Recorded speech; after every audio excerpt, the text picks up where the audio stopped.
So I want to talk about cyber criminals. We've spoken to a lot of experts in our studio about malware, spyware. How can video specifically give cyber criminals access to information that we want to protect?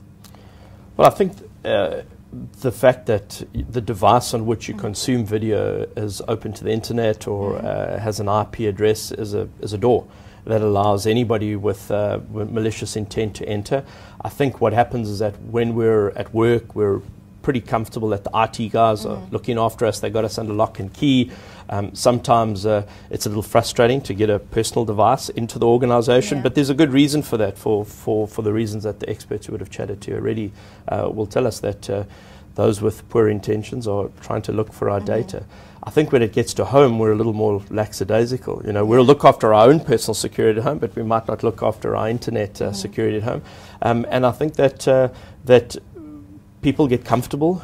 We chatted just now, said that's a great thing for participation in things like online banking, etc.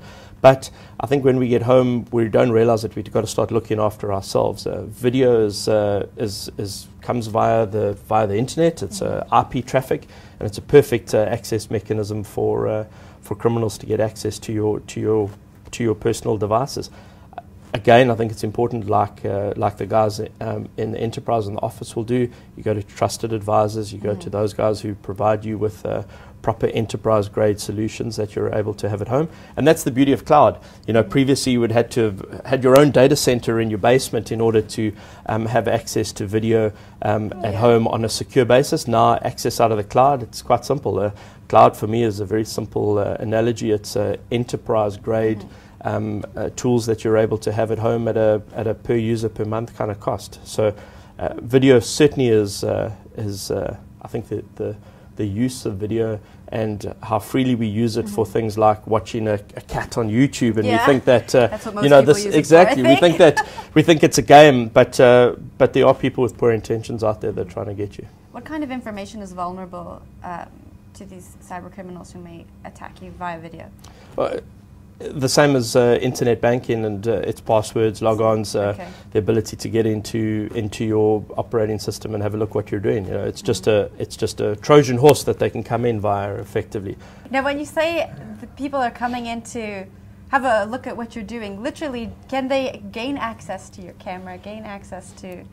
Yeah. I mean, information. Correct. I've heard those stories as well. You know that there's certain people are allowed to turn on a webcam. They can watch what you're doing.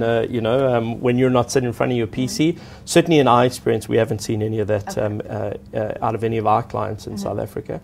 But I wouldn't dismiss it.